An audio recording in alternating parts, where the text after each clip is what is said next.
dando gracias a Dios por el momento de alabanza, de adoración que hemos tenido y también preparando el corazón para lo que Él quiere darnos. Dios te salve María, llena eres de gracia, el Señor es contigo. Bendita tú eres entre todas las mujeres, bendito es el fruto de tu vientre Jesús. Santa María, Madre de Dios, ruega por nosotros pecadores, ahora y en la hora de nuestra muerte. Amén. En el nombre del Padre, y del Hijo, y del Espíritu Santo. Amén. Siéntense, por favor, mis hermanos.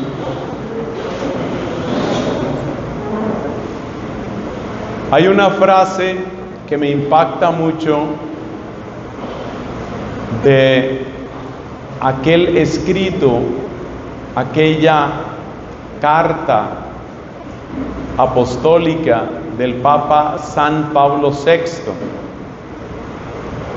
El título de ese documento es El Anuncio del Evangelio. A veces se cita por su título en latín, Evangelii Nunciandi. Se suele traducir, si ustedes lo buscan en español, como el anuncio del Evangelio, un documento del Papa Pablo VI. Y en ese documento, este gran Papa, que se caracterizó por el sufrimiento en la época del posconcilio, dice lo siguiente: la Iglesia existe para evangelizar. La Iglesia existe para evangelizar. Si la Iglesia existe para evangelizar, los grupos de oración existen para evangelizar. Los colegios y las universidades católicas existen para evangelizar. Los movimientos apostólicos existen para evangelizar. Podemos decir que el test fundamental de todo movimiento apostólico es: ¿estamos evangelizando? La gente que tiene empresa, que tiene negocios, ha aprendido hace tiempo un criterio para saber cómo van las cosas. Ese criterio se llama evaluación. Y hay un dicho que existe en el mundo de las empresas: lo que no se evalúa no mejora.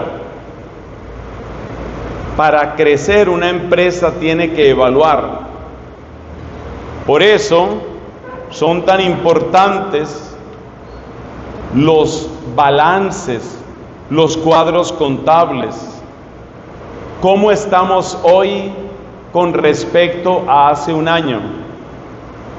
¿Cómo estamos en este momento con respecto al primer semestre o al primer trimestre del año? Qué interesante que nosotros también aplicáramos esa clase de criterio en nuestra evangelización. ¿A quiénes hemos llegado? ¿A quiénes hemos tocado con la noticia del Evangelio? Incluso sin obsesionarnos con los números también pueden ser importantes. Por ejemplo, un criterio que yo intento aplicar en retiros con grupos de oración, con movimientos apostólicos, es ese. Le pregunto a cada uno, o mejor, le pido que se pregunte cada uno: ¿quién se acercó a Cristo de las personas que tú tienes cerca? En el último año, ¿a quién puedes tú decir que lo has acercado a Cristo? Por supuesto, La conversión solo la realiza Dios. Solo el Espíritu Santo puede cambiar los corazones. Pero si van pasando los meses y tú no estás tocando corazones, tenemos que preguntarnos si de verdad se cumple en nosotros lo que dijo Pablo VI. La iglesia existe para evangelizar. Es lo mismo que pasa, por ejemplo, con la lectura, pero no me voy a detener en eso. Yo me acuerdo, uno de mis formadores, en mi tiempo de formación para el sacerdocio, que nos hacía esas preguntas de vez en cuando. ¿Cuándo acabó usted de leer el último libro? ¿Cuál fue el último libro que usted leyó? Y a veces uno se pone a mirar y resulta que este año no he leído ningún libro. Y el año pasado tampoco. Mejor dicho, no me acuerdo cuándo leí el último libro. Eso te ayuda a evaluar la situación de tu intelecto. Pero aquí lo que más nos interesa es la parte de la evangelización. ¿Cuáles son las personas a las que has tocado? ¿Cuáles son los corazones nuevos a los que has llegado? Porque la gran tentación de los evangelizados es la comodidad. Escribe eso que te conviene. La gran tentación del evangelizado es la comodidad. Ya me siento a gusto porque ya se solucionaron mis problemas. Yo le estaba pidiendo al Señor que me sanara y me sanó, ya quedé tranquilo. Yo le estaba pidiendo al Señor una esposa, un esposo, ya quedé tranquilo.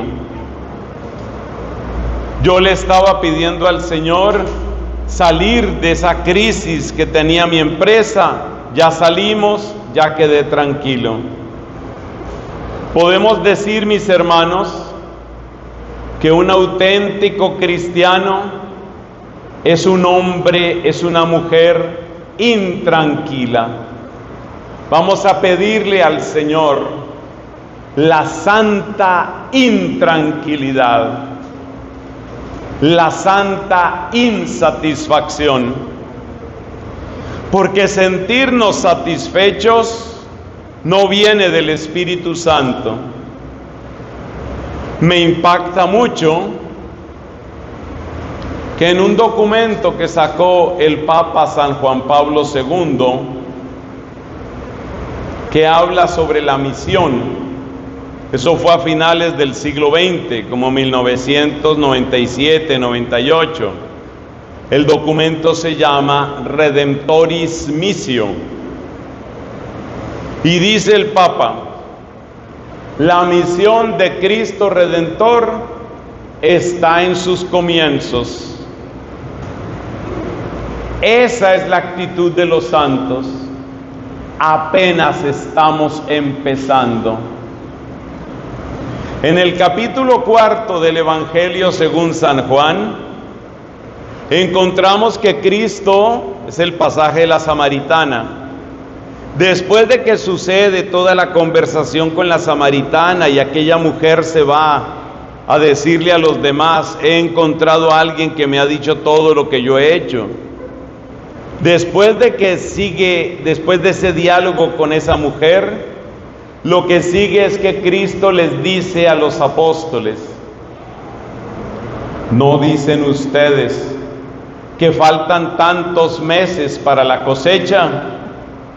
Yo les digo, levanten la mirada y miren las mieses maduras para la cosecha. Esa es la mirada de Jesús.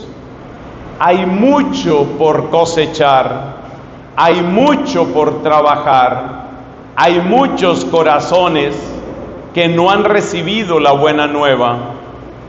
Hay muchos corazones solos, tristes, en pecado, ausentes, ignorantes.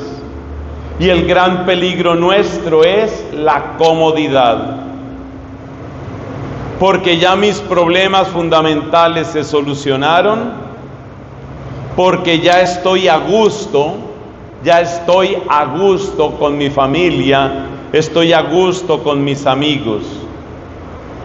El cristiano de alguna manera permanece a disgusto en esta vida, insatisfecho en esta vida.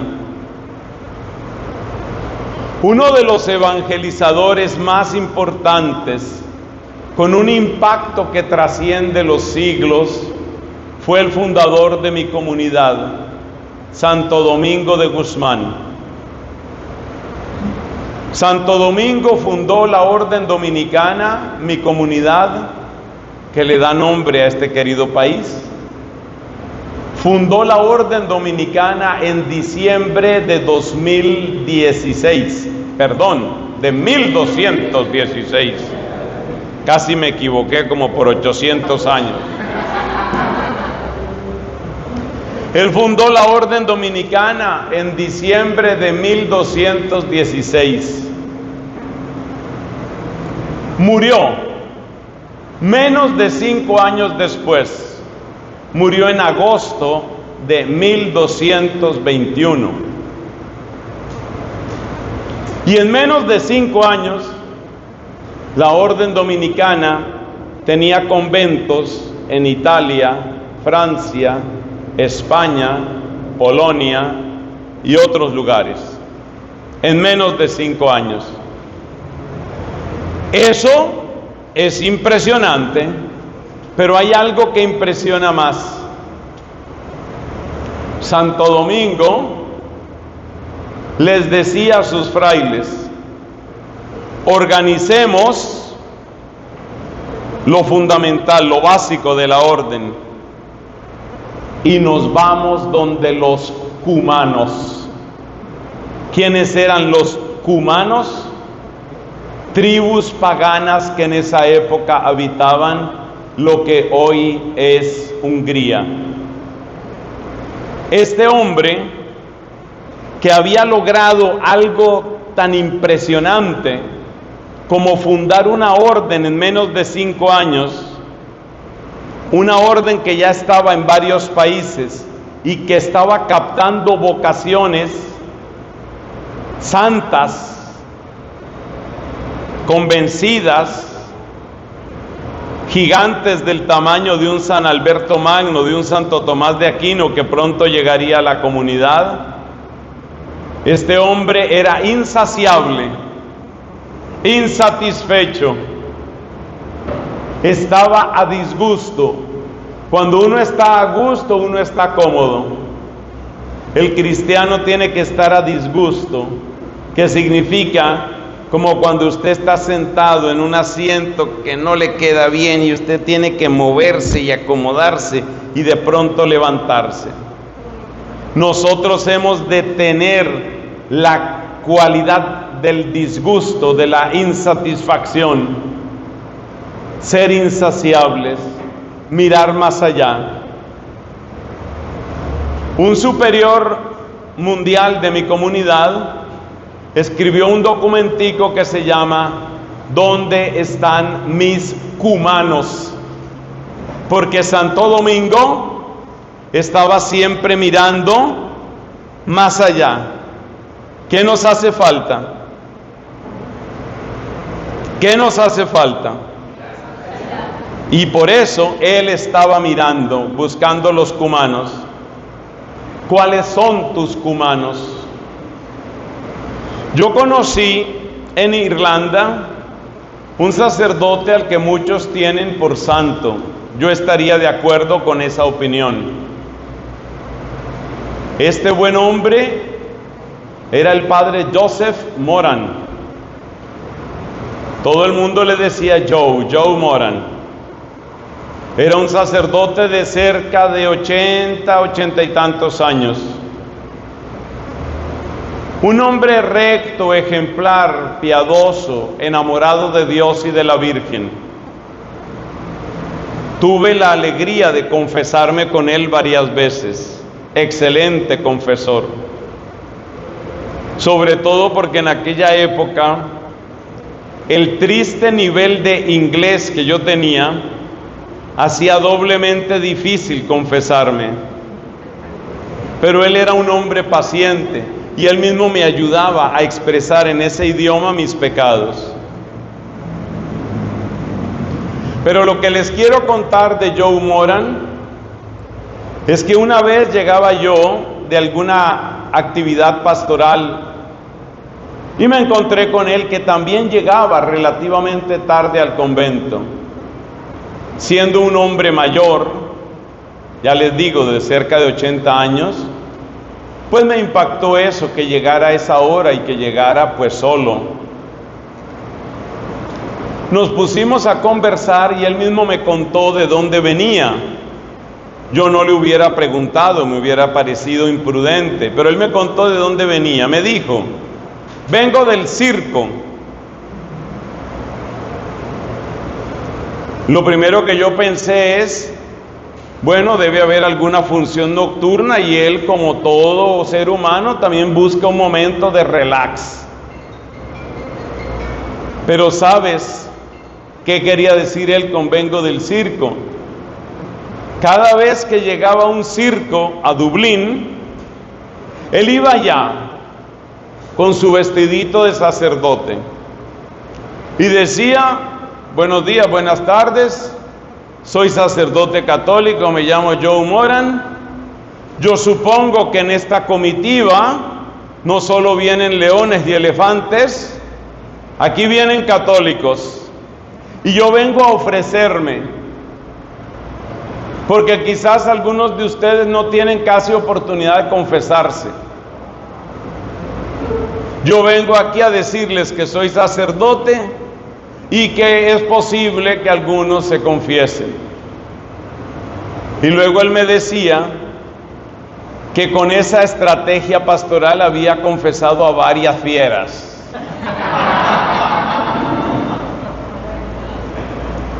¿Qué es lo que yo quiero destacar? ¿A cuántos evangelizadores se les ocurre esa idea? Que el que va en un circo, en una comitiva internacional de un circo, también es un ser humano, que también por él murió Cristo.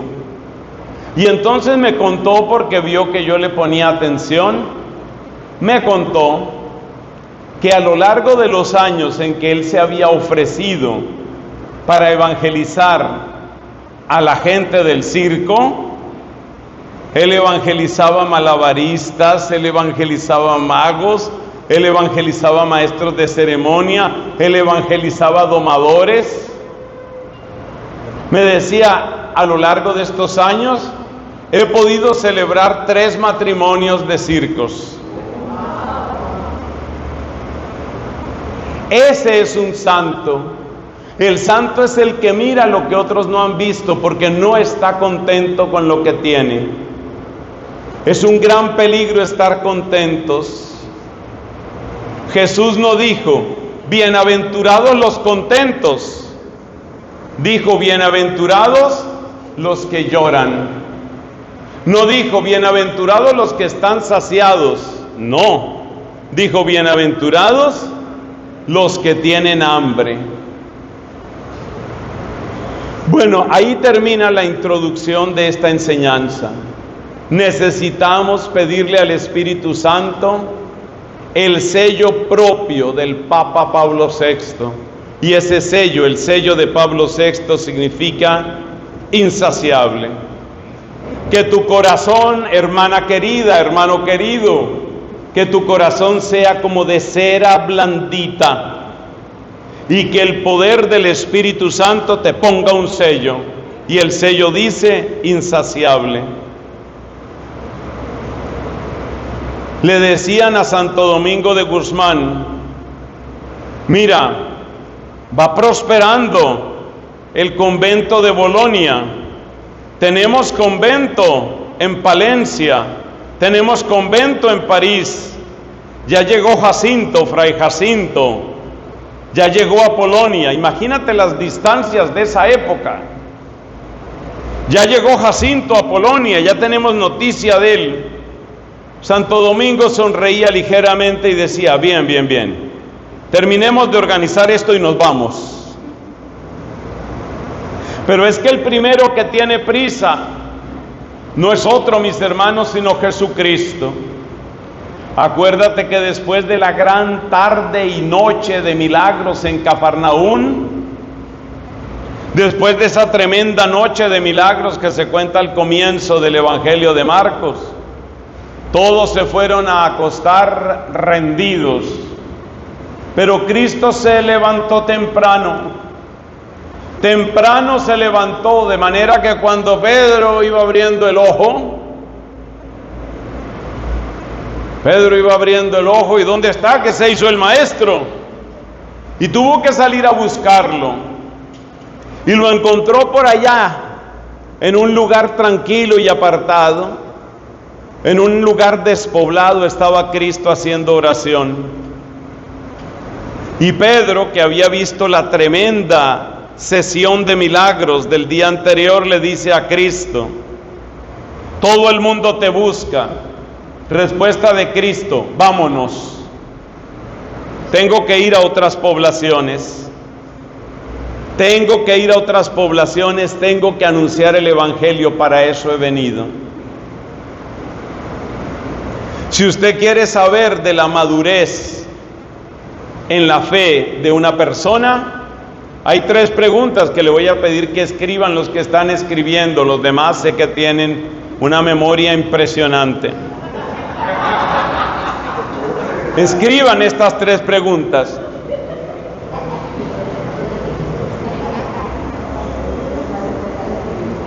Tres preguntas de la madurez cristiana.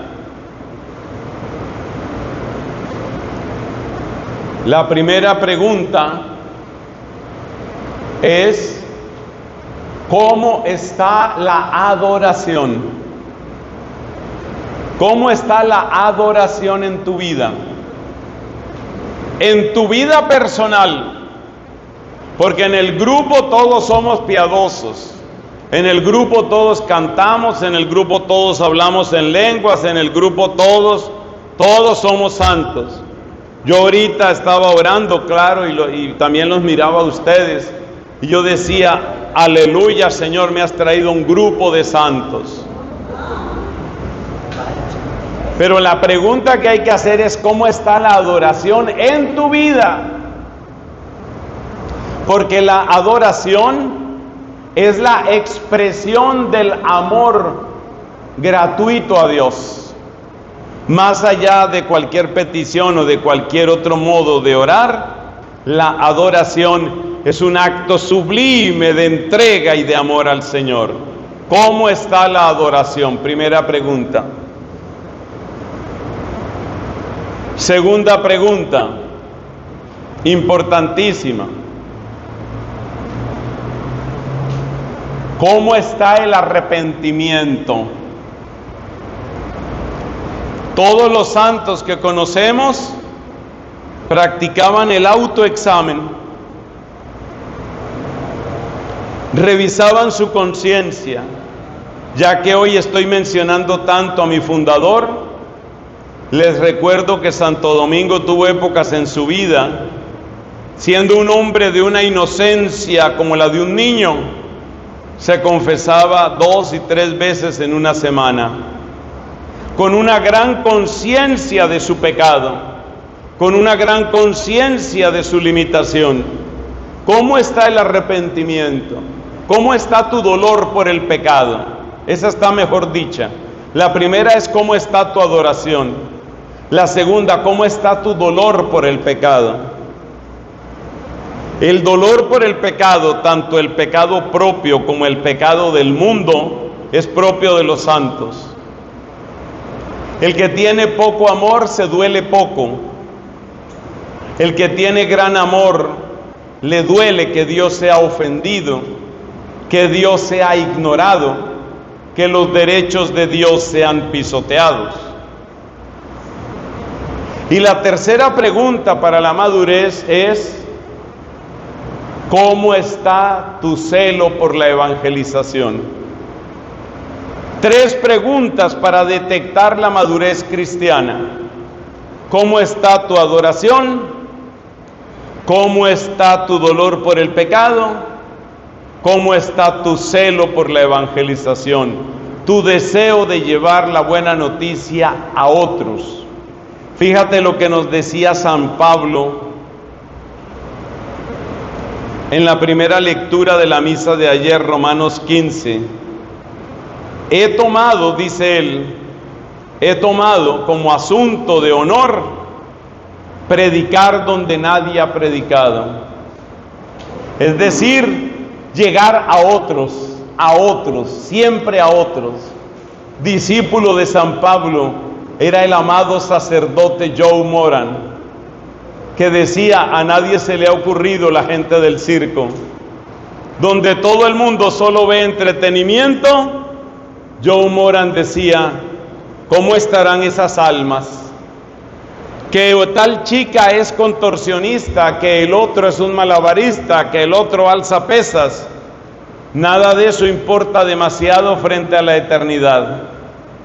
Entonces, la segunda parte de esta predicación son las 3 preguntas. Las repito por última vez para los que están escribiendo. Mi propósito es que se sienta mal la persona que no está escribiendo. Primera pregunta: ¿cómo está tu adoración? Segunda pregunta: ¿cómo está tu dolor por el pecado? Tercera pregunta: ¿cómo está tu celo por el Evangelio?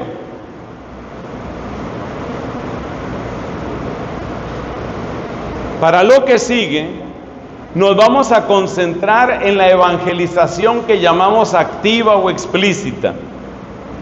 Porque no se nos olvide que muchos papas, en los últimos tiempos, sobre todo el Papa Francisco, nos insistieron mucho que la primera evangelización es tu vida. Esa es la primera evangelización.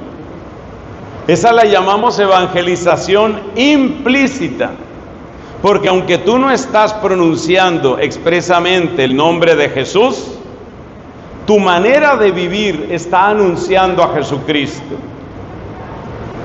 Pero bueno, ya que mencioné esa expresión, evangelización implícita, me permito compartirles, hermanos amados, en qué consiste la evangelización implícita. Porque es que hay algunos que se imaginan que la evangelización implícita consiste básicamente en que yo soy una persona honrada, yo no le hago mal a nadie, yo soy una persona que no está llevando murmuración, yo no me meto ni con el hombre ajeno ni con la mujer ajena. Conclusión: ya estoy evangelizando. Hermanos, perdónenme que sea un poco brusco para hablar. Esas cosas que acabo de decir las puede vivir cualquier ateo, cualquier budista, cualquier masón, cualquier judío. No roba, no mata, no secuestra, no se mete con otros hogares. Está todo cumplido. No llamemos a eso evangelización implícita. La evangelización implícita, esto lo aprendí hace pocos años en un encuentro muy lindo que tuve en México. La evangelización implícita se caracteriza por esto: es un modo de vivir en rectitud que despierta preguntas en quienes lo conocen. Escriba eso, que también le conviene. ¿Qué es evangelización implícita? Se lo dicto nuevamente. Es un modo de vivir en rectitud. Está por descontado que tiene que ser una vida recta.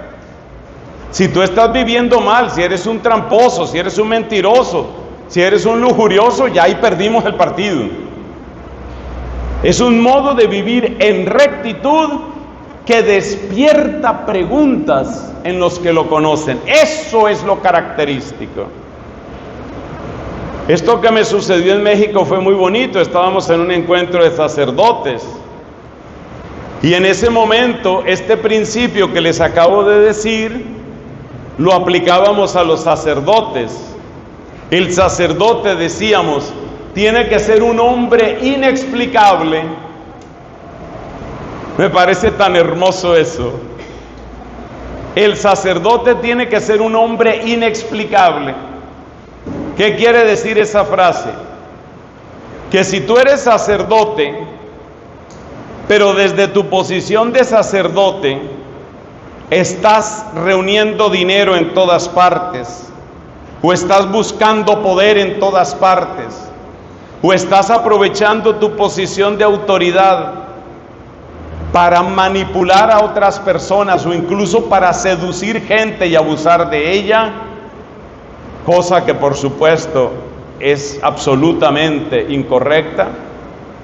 Si eso es lo que tú eres como sacerdote, entonces tú eres explicable. ¿Por qué? Porque si se ve a ese sacerdote que le gusta tanto el dinero y que está buscando puestos y poder, para eso se hizo sacerdote. Quedó explicado el hombre. Quedó explicado el hombre. Lo maravilloso son las personas inexplicables. Y nosotros estamos llamados a ser personas inexplicables. ¿Qué es una persona inexplicable? Es aquella persona que tú la ves y no terminas de entender cómo tiene tanta paz, cómo tiene tanta generosidad, cómo tiene tanta pureza, cómo tiene tanta bondad, cómo tiene tanta alegría. Hace poco se me murió una señora amiga que me hizo muchísimo bien, y en memoria de ella voy a decir su nombre, una colombiana de un grupo de oración carismático en mi país. Llamábase esta señora Nora. Norita le decíamos todos, Norita de Triviño. Qué bien que hacen las señoras que son de Dios en todas partes, pero en especial en los grupos de oración. La señora Norita de Triviño tuvo múltiples padecimientos, entre los cuales quizás los peores fueron la muerte de 3 de sus 6 hijos. Como hay varias mamás aquí presentes, sé que me entenderán mejor que cualquiera. Cuánto dolor padece una mamá con la muerte de un solo hijo. Pero en distintas circunstancias y por distintos motivos, 3 de los 6 hijos de ella murieron. Y este sacerdote, este servidor de ustedes que les habla, yo estuve en esos 3 funerales que fueron en distintos años. Cuando murió el tercero de los hijos, no me acuerdo ahora si fue un hijo o una hija, me parece que fue una muchacha que murió.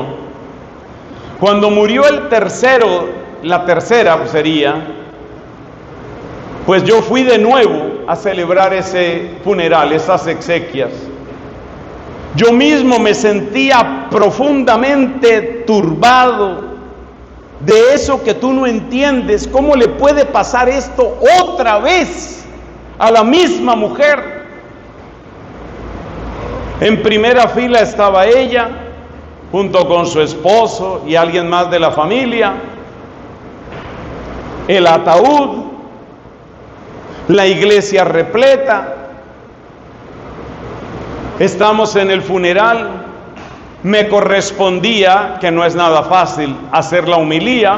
¿Qué le dices a una mamá en esas circunstancias? Avanza la Santa Misa y llega el momento de la paz. Cuando llega el momento de darnos la paz, lo mismo que tantos otros, yo me acerqué para darle un abrazo a esta mujer, a mi querida Norita, que falleció hace apenas 2 semanas o una cosa así. Me acerqué a darle la paz. Era un cuadro que me cuesta trabajo describirlo, Porque como ya les dije, muchos se acercaron también a darle la paz a ella. Y resulta que la gente que se acercaba llorando. Y la única que estaba tranquila era ella. Ella estaba entregando simplemente sus hijos a Dios. Y el pensamiento de ella era: yo los crié para el cielo, ya está, se fueron. Ahora yo te digo una cosa, yo te hago esta pregunta: ¿se puede humanamente entender eso? Yo creo que no. Porque te repito, lloraban todos, menos ella. El espejo de la paz estaba en el rostro de Norita de Triviño. Eso es ser inexplicable. Esa paz no la entiende nadie. Esa paz es inexplicable. Eso es evangelización implícita. Con su sonrisa serena, con sus ojos tranquilos, ella no estaba diciendo Jesús, Jesús, Jesús, pero sus ojos estaban gritando: Jesús está vivo, mi esperanza está viva, el evangelio funciona. Eso es evangelización implícita. Por eso decimos, evangelización implícita es un modo de vida recto. Si estamos torcidos, ahí no hay nada. Pero si llevamos una vida recta, pero es una vida que despierta preguntas, eso es evangelización implícita. Y eso es lo que tenía la señora Nora. Eso es evangelizar con la vida. Hermanos, dejemos de decir que la evangelización es simplemente portarse bien y no robar, y yo pago mi sueldo justo. Mira, si estás pagando el sueldo justo, si estás respetando a tu semejante, si no estás coqueteando con un hombre o con una mujer que no es tuya, eso no es todavía el evangelio. Eso es apenas lo natural. Y cualquier ateo, cualquier masón podría hacer también lo mismo. Eso todavía no es evangelización. Evangelización es cuando tú vives de tal manera que el que te conoce, aunque solo sea un poquito de cerca, el que te conoce dice: oye, yo no entiendo a esta mujer, yo no entiendo a esta mujer, yo no entiendo a este hombre. Cuando terminó ese funeral y ya se llevaban el cuerpo de la hija tercera que se le moría, cuando ya se llevaban el cuerpo de la tercera hija, tú podías escuchar a la gente diciendo en voz alta: fue que le dieron algo, que le dieron una pastilla, que no, es que tiene a Cristo, es que tiene a Cristo, es que Cristo reina en ella. Ella no estaba dopada, ella no estaba drogada. Acuérdate que Jesús rechazó un narcótico que le dieron. A Jesús le ofrecieron un narcótico. La mirra concentrada produce un efecto de mareo tan bárbaro que funciona más o menos como la gasolina o como otros narcóticos. Y a veces la gente piadosa le ofrecía mirra a los crucificados como para doparlos en medio de ese dolor salvaje que tenían. Pero ¿qué nos dice el Evangelio? Que Cristo probó y cuando vio que era mirra, no quiso tomar más. Cristo no es un dopado. Nosotros no fuimos redimidos por un dopado. Nora de Triviño no estaba dopada. Ella tenía a Cristo reinando en su corazón. Y eso es lo que significa evangelización implícita. Que tú vivas de tal manera que el que te conozca diga: oye, pero ¿este qué? Pero es que yo no termino de entender a este Alejandro, a este Mario, a esta Juliana, a esta Marta Cecilia. No termino de entenderla. ¿Por qué dices eso? Porque yo veo que vive de una manera que yo no la entiendo. Eso es evangelización implícita. tenemos que vivir de una manera que no nos entiendan, pero una manera recta. Cualquier trampa, cualquier pecado está fuera de consideración. Está fuera de consideración. Esa alegría, la alegría sobrenatural, la paz sobrenatural, eso es lo que evangeliza, aunque tú no estés pronunciando en ese momento el nombre de Jesús. Una de las primeras mártires de la Iglesia Católica fue una chiquita, una adolescente que tendría 12 o 13 años y que se llamaba Inés. Esa es Santa Inés, virgen y mártir. Santa Inés fue decapitada. Santa Inés se convirtió a la fe cristiana. Siendo una niñita se enamoró de Jesús y decidió que la vida de ella era para Jesús. Y no quería tener que ver con nadie ni estaba soñando en tener un hogar. Esa fue la vocación por la que Dios la llevó a ella. Cada mujer tendrá su propio camino. Bueno, esta chiquita despertó la impaciencia de las autoridades romanas. ¿Cómo es posible que esta muchachita, estando en la capital del imperio, donde se adora no sé cuántos centenares de dioses, dice que el único Dios es el Padre de nuestro Señor Jesucristo? ¿Por qué esa niña dice eso? Y empezaron por una parte a prometerle cosas atractivas según el mundo, y por otra parte amenazas capaces de destruir la seguridad que ella mostraba. Entre las promesas que le hicieron, promesas que tenían que ser muy atractivas para una chiquita, le prometieron que ella iba a ser dada en matrimonio a algunos de los jóvenes más apuestos y de más alta alcurnia de la Roma de la época. Estamos hablando siglo III. El Imperio Romano estaba en muy buena posición en ese momento.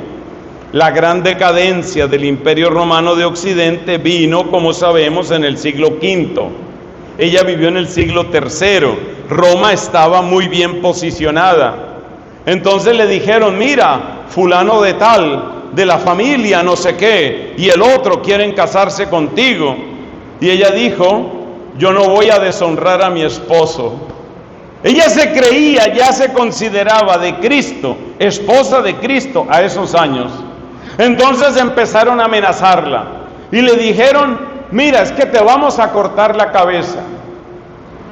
Bueno, y bueno fue que puso la cabeza ahí sobre la piedra esa. Y según cuenta la biografía, el que temblaba era el verdugo y no ella. Ella estaba tranquila, ella sabía para dónde iba. El que no sabía la gravedad, pero presentía la gravedad de lo que estaba haciendo, era el verdugo. ¿Cómo se entiende el amor de Inés? ¿Cómo se entiende la tranquilidad de Santa Inés, virgen y mártir? ¿Cómo se entiende? Solo se puede entender porque Cristo reina en ella. Eso es lo que llamamos evangelización implícita. Vivir de tal manera que el que te conozca diga: yo no entiendo esto. Voy a dar un último ejemplo de evangelización implícita. Voy a referirme a los monjes y a las monjas de clausura. No se me olvida que la primera visita que yo hice a este querido país fue por invitación de unas monjas, las monjas carmelitas. A eso vine por primera vez a este país hace ya unos años. Y tengo un gran aprecio y una tremenda gratitud por la vida monástica. Y muchas personas, cuando ven la forma de vida de las contemplativas, con su clausura, con sus horarios muchas veces exigentes, con sus rutinas que pueden parecer tan aburridas para mucha gente, esperan encontrar en ellas aburrimiento, depresión. Y es verdad que hay unos cuantos casos en que eso se puede dar, pero mi experiencia y la de muchas personas es que lo que solemos encontrar en los monjes de clausura y en las monjas de clausura, es la sonrisa de un corazón que escucha cada día la palabra de Jesús. ¿Cuál palabra? María ha escogido la mejor parte y no le será arrebatada. O lo que dice aquel salmo que rezamos en completa los días jueves: me ha tocado un lote hermoso, me encanta mi heredad. Ver que una chica que puede tener 25, 30 años, los que sean, está encerrada como si estuviera encarcelada, que se está perdiendo de los mejores restaurantes, las mejores discotecas, los mejores bailes, las fiestas más espectaculares, los vestidos más bellos, las playas maravillosas que tiene Dominicana, todo se lo está perdiendo. Y sin embargo esta chica tiene una alegría y tiene una sonrisa y tiene una paz. Aunque ella no pronuncie el nombre de Jesús, ya está evangelizando. Eso se llama evangelización implícita, porque vive rectamente y es inexplicable. Pero ahora pasemos a la evangelización explícita. Y vamos a dar algunas recomendaciones para la evangelización explícita. Recomendaciones que las ofrezco con todo amor, pero créanme que también con toda la humildad, porque todos en esto creo que en algún momento hemos fallado o podemos fallar.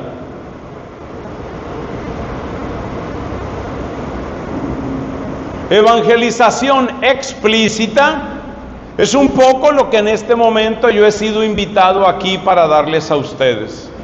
Es decir, cuando tomas la palabra, puede que sea ante una sola persona, y eso vale mucho. Cristo no tuvo problema en evangelizar a una sola persona. Le gastó probablemente una tarde o una noche entera a Zaqueo, Lucas 19.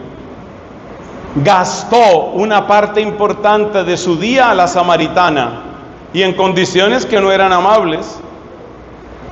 Te puedes imaginar ese sol que había en Sicar, se llamaba la población. Ese sol impresionante. El índice de rayos ultravioleta estaba altísimo ese día y no había bloqueador. Pero ahí estaba Jesús. Jesús no tiene problema en dedicarle su tiempo a un alma, como le puede dedicar toda una tarde a una multitud, porque lo que importa no es el número. Y así como hay personas que están llamadas a evangelizar a mucha gente y a grandes multitudes, hay personas que también son llamadas a evangelizar de uno en uno, y nadie debe despreciar el carisma que otro ha recibido. En mi casa, y ya lo he mencionado varias veces, eran muy diferentes mis padres, porque resulta que mi papá tenía una gran capacidad y cualidad de expresión en público. Le gustaba y lo hacía muy bien hablar en público. Mi mamá, en cambio, no gustaba de eso. Y siempre que tenía oportunidad le decía al esposo, al que todo el mundo lo llamaba Chicho, mi papá, le decía: Chicho, mejor habla tú. Si es en público, habla tú, habla tú. Ella no se metía con eso. Pero mi mamá, cuando se trataba del combate uno a uno, mi mamá era insuperable. Su capacidad de consejo, su capacidad de consolar, preguntar, entrar respetuosamente, plantar la semilla de Cristo, mi mamá era impresionante. Yo no sé cuántos matrimonios logró salvar mi mamá, matrimonios por los que ya nadie daba ni 5 centavos. Ella tenía un don de consejo impresionante. Y cada persona tiene que conocer su don. No vayas a decir: a mí no me gusta eso de tomar un micrófono, yo no estoy para evangelizar. No digas eso. No digas eso, porque tanto evangeliza el que le habla a una samaritana como evangeliza el que le habla a una multitud o a un estadio repleto de personas. Y solo Dios sabe el efecto que eso va a tener. Así que, hermanos, esa es la evangelización explícita. Vamos a dar unas recomendaciones sobre evangelización explícita y con eso terminaremos esta enseñanza. Van a ser unas 4 o 5 recomendaciones.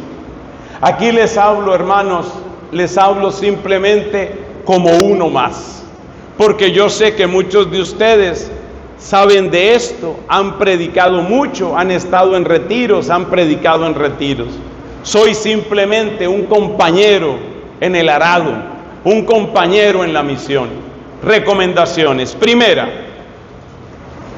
el primer consejo que tengo que darles para las personas que están escribiendo, los demás veo que cada vez que menciono el tema esconden la mirada. Recomendaciones. Primera, la primera recomendación se llama las 3 miradas. Yo le puse ese nombre para acordarme yo. Las 3 miradas. Cuando vayas a hacer evangelización explícita, que es la que estamos hablando ahora, porque ya explicábamos la implícita, lo primero que hay que tener en cuenta se llama las 3 miradas. ¿Qué son las 3 miradas? A ver, vamos a pensar en leer. Muchas veces cuando uno va a predicar, uno tiene el texto de la Biblia, o si no, pues lo recuerda, lo está recordando. Esa va a ser una mirada, el texto de la Biblia, y hay que tener esa lectura ahí, muy presente. Segunda mirada, hay que leer los rostros, leer el auditorio. Segunda mirada.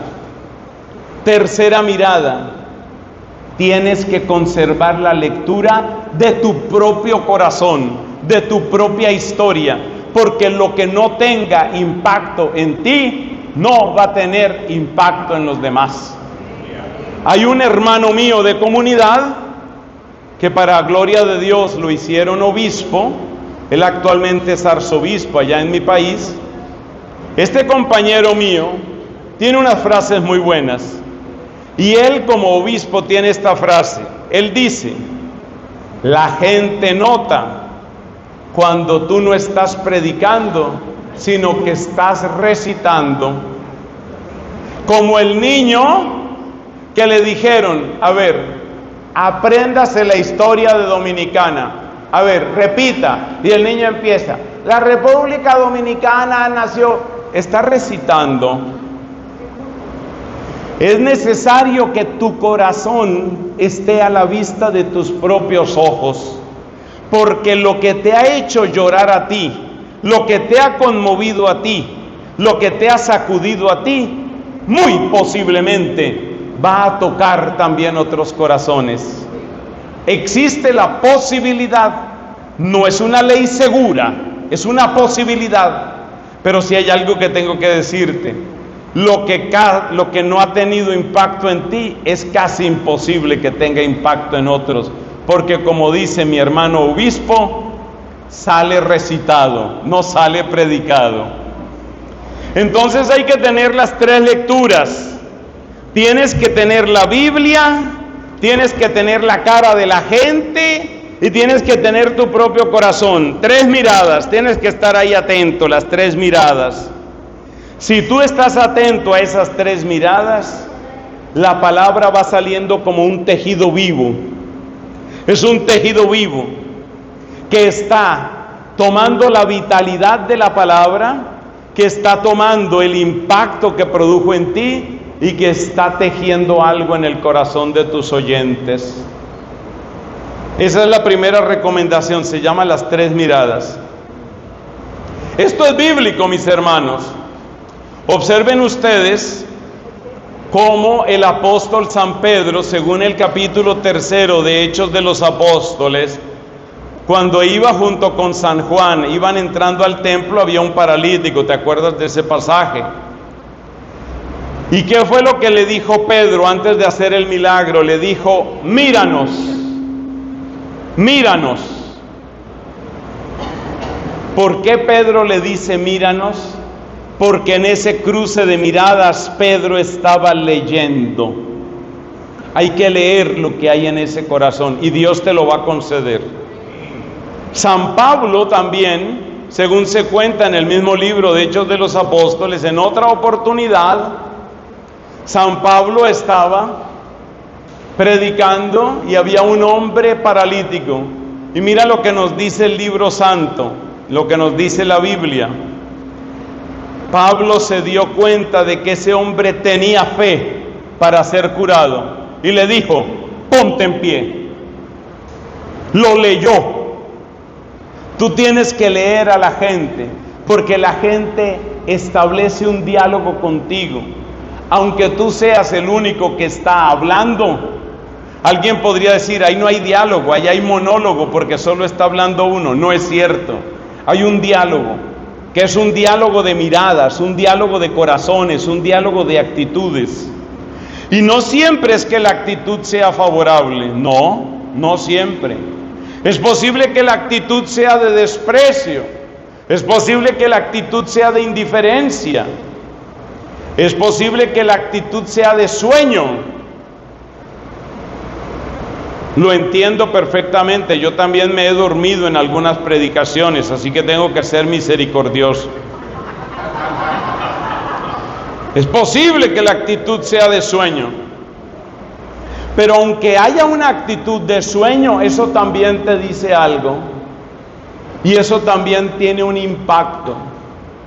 Les voy a contar una historia impresionante de un dominico, el patrono de mi provincia de Colombia. La provincia dominicana de Colombia tiene por patrono a San Luis Bertrán, un santo del cual se cuentan milagros impresionantes. Además de predicar la fe verdadera a los indígenas de mi país, en la zona norte y noreste, además de eso, Luis Bertrán se dio cuenta que había un tremendo obstáculo para la propagación del evangelio. El obstáculo era que él era español y muchos de los españoles que llegaron a mi país eran explotadores y abusadores de indígenas. Ustedes recuerdan lo que pasó aquí en Dominicana, donde otro dominico, Antonio de Montesinos, está el monumento ese famoso, ¿no? Estos no son hombres. Eso está aquí. Bueno, pues allá en Colombia también. En Colombia sucedió a finales del siglo XVI. Colombia se llamaba en esa época la Nueva Granada. Entonces Luis Bertrán quería evangelizar a los indígenas, pero se daba cuenta que los maltratos de algunos españoles estaban realmente obstaculizando la evangelización, porque los indígenas decían: ¿de qué Dios me vas a hablar? ¿De qué misericordia me vas a hablar? ¿De qué bondad me vas a hablar si tú lo que haces es maltratarme? Entonces Luis Bertrán, valiente como siempre, porque fue un hombre valiente, otro día les cuento más cosas de Luis Bertrán, pero fue un hombre impresionante. Luis Bertrán, que no tenía un pelo ni de tonto ni de cobarde, empezó a hablarles a sus compatriotas españoles, empezó a predicarles y a decirles, como Antonio de Montesinos aquí, empezó a predicarles y a decirles: ustedes están destruyendo esta raza y ustedes están impidiendo la propagación del evangelio. Cuando él le predicaba a un grupo de españoles, estos lo oían en tono de burla, de indiferencia y de desprecio. Y como tenían consigo algunas de las que allá llamamos arepas, como tortillas de maíz, normalmente son tortillas dulces en mi país, así se ha acostumbrado.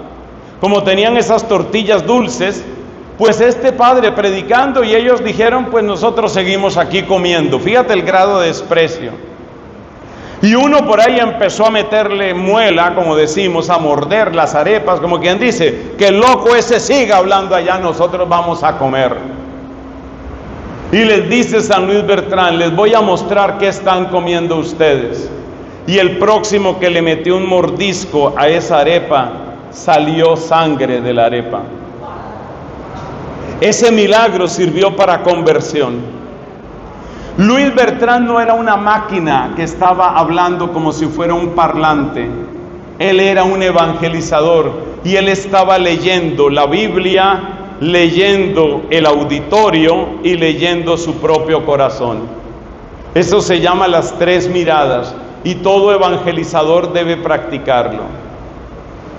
Segunda recomendación, muy práctica. Vamos a ser prácticos también en esto, porque hay que evangelizar, hermanos, porque no nos podemos quedar tranquilos. La segunda recomendación es muy sencilla. Por favor, cuando leas un texto, si no sabes ni por dónde empezar ni qué decir, para tener una primera guía, subraya, aunque solo sea mentalmente, los verbos. El corazón del mensaje siempre está en los verbos. Toma los verbos y a medida que tú tomes los verbos, empezarás a descubrir cómo se desarrolla la acción en ese texto y cómo se quiere desarrollar esa acción en tu vida. Toma los verbos. Y después de los verbos, mira los personajes. Vamos a dar un ejemplo rápido con un texto que todos recordamos, la parábola del buen samaritano. Nos dice Jesús: bajaba un hombre de Jerusalén a Jericó. Entonces uno toma nota de eso, bajaba. Jerusalén es el lugar seguro, Jericó es un lugar seguro, el camino es inseguro. Bajaba, estaba pasando por algo inseguro. Unos salteadores lo atracaron, lo golpearon, lo dejaron medio muerto. Pasó por ahí un sacerdote, dio un rodeo. Pasó un levita, dio un rodeo. Pasó un samaritano, se detuvo, se apeó de su caballo. Cada verbo te está contando algo. Fíjate en los verbos. Y después de los verbos, fíjate en los personajes. Y luego aplica el método de San Ignacio con los personajes, que es lo que él llamaba la composición de lugar. Es decir, ponte en el lugar de los personajes. Esto le sirve a uno de una manera impresionante. Entonces el orden, especialmente cuando se trata de textos de los evangelios, pero lo mismo vale para Nuevo Testamento, Antiguo Testamento, en fin, el orden típico para abordar un texto es: primero me fijaré en los verbos, luego me fijaré en los personajes, luego me pondré en el lugar de los personajes, luego empezaré a sacar pequeñas frases de aquello que me impacta. Ya casi tienes lista la predicación. Ese es el camino. Ese es el segundo consejo. Son varios. No cantemos victoria todavía, son varios. Tercer consejo para la evangelización explícita. Ese me hace falta ponerlo en práctica más a mí. Pero bueno, todos estamos aprendiendo, todos estamos mejorando. Este tercer consejo lo aprendí del beato Juan Pablo I. Tú sabes que Juan Pablo I fue este papa que apenas duró 33 días. San Juan Pablo, bueno, yo ya lo estoy canonizando. El beato Juan Pablo I, Albino Luciani, tenía una característica. Como era un hombre de tanto estudio, de tanta formación, él mismo se dio cuenta que tenía un peligro. ¿Cuál sería el peligro? Que tú tal vez te empiezas a subir y a subir en tu lenguaje y cada vez te entienden menos. Ese es un gran peligro. Normalmente ese peligro se mitiga si tú tienes distintas audiencias. Por ejemplo, si un día vas a predicar en un lugar de mucha pobreza, o vas a predicarle a un grupo de niños, o vas a predicarle a un grupo de adolescentes, o vas a predicar en un hospital, o en una cárcel. Todo eso me ha tocado a mí, y seguro que a varios de ustedes. Pero ¿cuál es el consejo de Albino Luciani? Albino Luciani preparaba su homilía del domingo siguiente, obviamente con varios días de anticipación. Cuando ya tenía su homilía, se cuenta que él iba donde una señora amiga. Yo no sé si él la llamaba la vieja.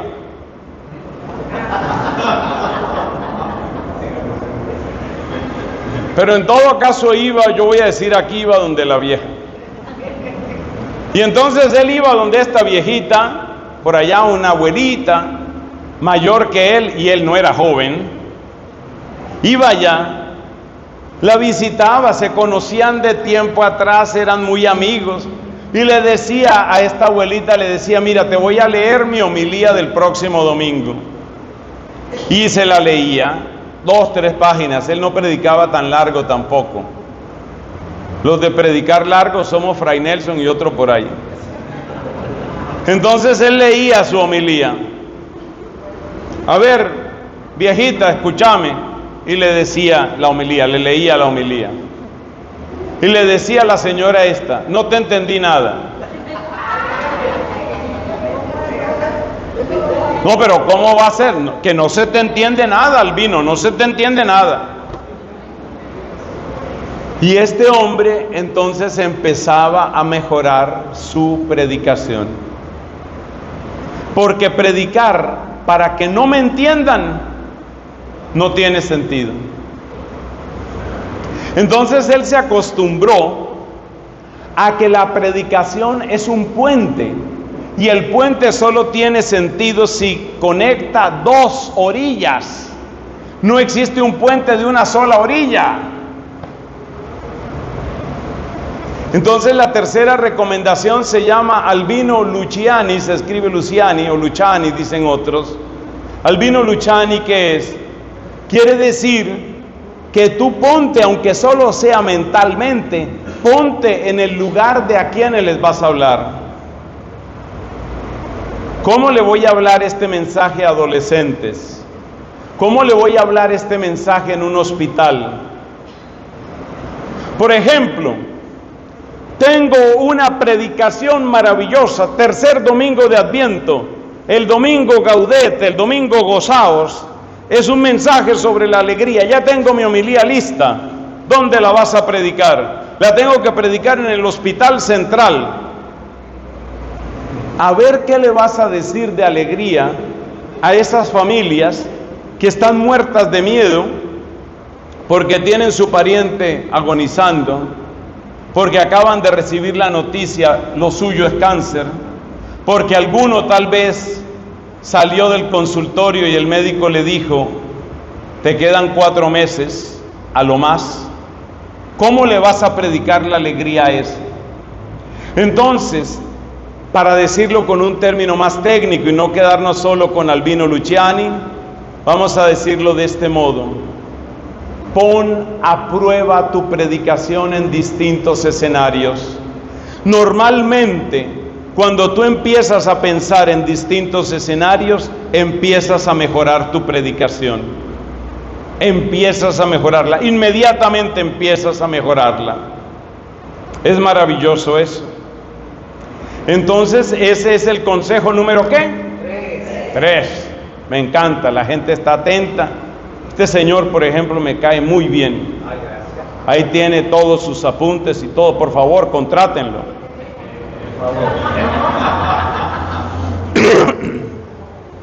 Cuarto consejo. El cuarto consejo lo dio el Papa Francisco. El cuarto consejo para la predicación explícita se llama resultado del ejercicio. Este es un término que utilizan los contadores. Resultado del ejercicio es después de que hiciste las inversiones y los gastos y los impuestos y no sé qué, al fin ¿qué quedó? Resultado del ejercicio. Entonces, el resultado del ejercicio, ¿en qué consiste? Según el Papa Francisco, que le preocupaba mucho el tema de la predicación, tú tienes que tener claro qué es lo que quieres que quede claro. Para que a la gente le quede algo claro, primero tiene que estar claro en ti. Según el Papa y otros también que enseñan sobre este tema, Es muy importante que tú puedas sintetizar tu enseñanza en 3 o 4 frases. Por ejemplo, voy a hablar sobre la misericordia de Dios. ¿Qué quiero yo que le quede claro a la gente, a mi gente, sobre la misericordia de Dios? Primero, este es un ejemplo mío. Esto ya no es del Papa, es mío. Primero, yo quiero que quede claro que la misericordia de Dios es mayor que cualquier pecado. Segundo, yo quiero que quede claro que la puerta para la misericordia son el arrepentimiento y la confianza. Y tercero, yo quiero que quede claro que la misericordia no es un instante, sino que es un camino. Ya estuvo armada la predicación. Porque yo quiero que queden claras esas 3 cosas. Es un ejemplo entre muchos. Por ejemplo, quiero hablar de la Eucaristía. ¿Qué quiero que quede claro? Por ejemplo, primero, que la Eucaristía es la plenitud de lo que se celebraba en la Pascua judía. Segundo, que ninguna palabra puede estar por encima de la palabra de Cristo. Y Él dijo, esto es mi cuerpo, esta es mi sangre. Tercero, que la Eucaristía es alimento para el camino, pero que será plenitud en el banquete del reino de los cielos. Ahí están 3 puntos. Cuando tú tienes 3 puntos claros en tu mente, mucho más si los tienes escritos, pero casi más importante que tenerlos escritos es que los tengas tú en tu corazón y en tu mente. Entonces la predicación no divaga, sino que finalmente tú sabes dónde tienes que aterrizar. Una vez un obispo les estaba hablando sobre este tema de la predicación a sus curas y le decía a aquellos sacerdotes que las homilías de ustedes no sean como el aeropuerto de Nepal. Claro, eso causa curiosidad, semejante expresión, el aeropuerto de Nepal, ¿eso qué tiene que ver? Resulta que el aeropuerto de Nepal, usted lo puede buscar en internet, eso queda a no sé cuántos miles de metros, queda metido entre las montañas, tiene vientos cruzados, es estrecho, tiene problemas, por ejemplo, para aterrizar de noche, tiene muchas limitaciones. Entonces, ¿qué les pasa a los aviones? Que el avión, que siempre son aviones medianos, nunca un avión grande llega allá, tiene que ser pequeño o mediano. El avión se acerca a la pista del aeropuerto ¿cómo es? Nepal. El avión va llegando al aeropuerto de Nepal, pero en eso viene una ráfaga terrible, se estaba acercando, ya iba a aterrizar, pero le toca dar la vuelta. Segundo intento, ya va a aterrizar, pero en eso, tormenta eléctrica, no se pudo aterrizar. O ya iba a aterrizar, viene otro problema. Hay aviones que tienen que hacer 2 y 3 intentos para poder aterrizar.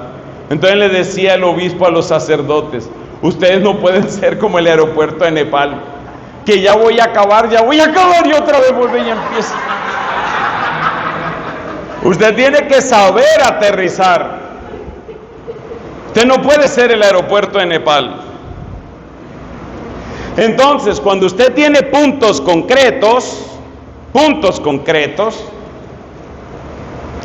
usted no se pierde. Y entonces no le va a pasar lo del aeropuerto de Nepal. Último punto. El último punto lo tomo de una señora que murió hace 15 años y que se llama Maruja Ferrer de Medina, alias mi mamá.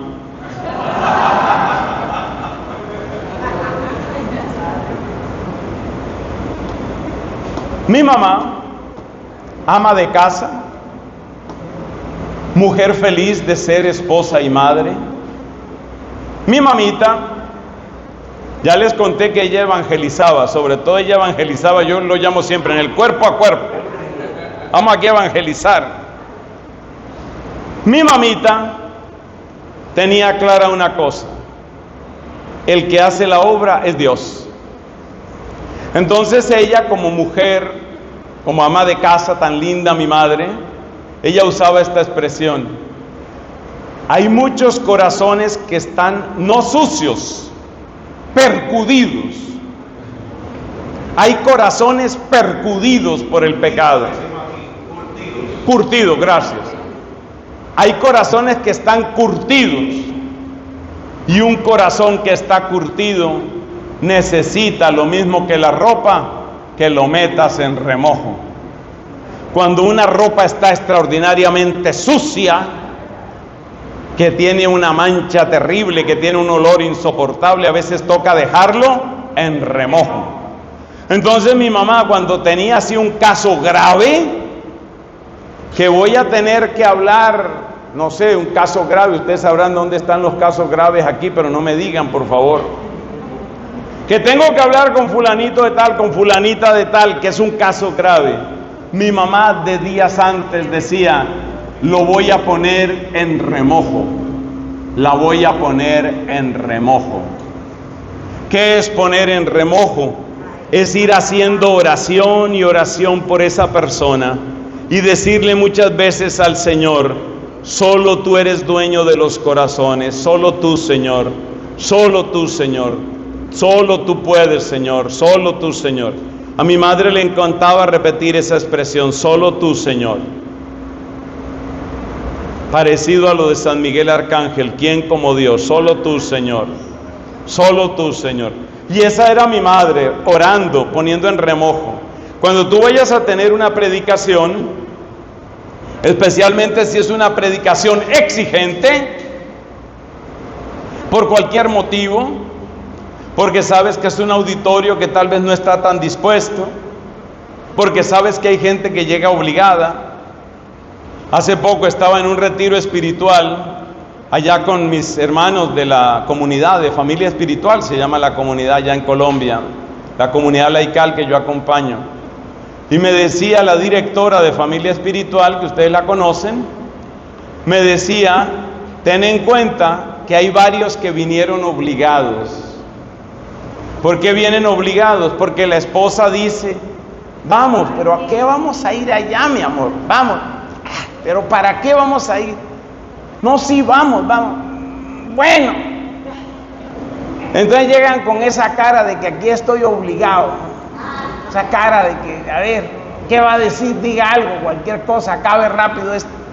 Uno tiene que saber que hay gente que está obligada, que hay gente que está aburrida, que hay gente que está distraída. Como predicador, hubo una época en que yo me impacientaba mucho por tantas interrupciones, por tantos ruidos. Yo creo que en el 98.8% de mis predicaciones suena un celular, ¿se han dado cuenta? Entonces se le dice a la gente, por favor, apaguen los celulares. Y la señora que lo tenía apagado lo enciende. Eso es algo que yo no he podido entender. ¿Por qué encienden los celulares? No sé por qué encienden. Hay gente que le sube el volumen. Yo creo que son infiltrados de la CIA o algo así. Enciende ahí el volumen. Entonces, hermanos queridos, a mí me causaba mucha impaciencia eso. Hasta que una vez le oí a un padre una predicación que me cayó la boca. ¿Sabe lo que me dijo? Bueno, nos dijo, porque estaba predicándole a todo el mundo. ¿Sabe lo que dijo el padre? Me parece estarlo viendo y escuchando. Mira lo que decía él. Hermanos, a veces cuando predicamos, quisiéramos que las condiciones fueran perfectas, que la gente llegara motivada, atenta, despierta, con gran hambre de Dios, que el auditorio fuera perfecto, que el sonido no funcionara, que sí funcionara, que el sonido funcionara, que no hubiera ningún celular. Y dice él, ¿y cómo le tocó a Cristo? ¿Cuál era el sistema de amplificación que tenía Cristo? Y cuando él predicaba a pleno rayo del sol, con todas las distracciones del mundo, ¿qué hacía? Entonces no nos quejemos tanto y tomemos más bien la actitud del sembrador generoso, que sabe que si nosotros somos abundantes al sembrar, Dios será abundante al multiplicar. Así que hay que orar, hay que poner en remojo a mucha gente, para que aquel que está resistente se enamore del Señor, para que aquel que esté distraído encuentre la luz que necesita aunque no lo sabe, y para que todos seamos fortalecidos en su nombre. Esas son las recomendaciones que les tengo. Pongámonos de pies y hacemos una pequeña oración para pedirle al Señor que complete su obra en nosotros. A ti te alabo, Dios y Padre, de quien procede toda paternidad en el cielo y en la tierra. A ti te alabo, Señor Jesucristo, pastor bueno, que quieres llevarnos a los pastos abundantes. A ti te alabo, Divino Espíritu, que nos conduces a la verdad completa. A ti te saludo con amor, con reverencia, bendita Virgen María. A ti te saludo con amor, con gratitud, porque tu sí hizo posible la redención. A todos ustedes, santos y santas de Dios que siempre nos acompañan, a todos ustedes los saludo con amor y les pido que nos sigan acompañando en el peregrinar de esta tierra. A ustedes, santos ángeles custodios, los saludo con veneración y con santo temor de Dios, sabiendo que ustedes son los que nos enseñan la ciencia escondida de la adoración. Y desde aquí deseamos bendición para toda la iglesia misionera. Deseamos bendición y consuelo para toda la iglesia en el purgatorio. Nos unimos al gozo, la adoración y la alabanza de la iglesia triunfante y pedimos fortaleza para aquellos cristianos que sufren persecución solamente y simplemente por ser testigos de Jesús. Especialmente recuerdo a mis hermanos en Pakistán, en Siria, en Irak, en Nigeria, en Sudán del Sur, en Nicaragua y en tantos sitios. Que la gloria, Señor, sea para ti, Dios y Padre de nuestro Señor Jesucristo. Que nuestros corazones te pertenezcan en el tiempo para que sean tuyos en la eternidad. Que tu gracia sobreabunde en nosotros para que, como nos dijo tu Hijo Jesucristo, viendo nuestras buenas obras te den gloria a ti, Padre Celestial.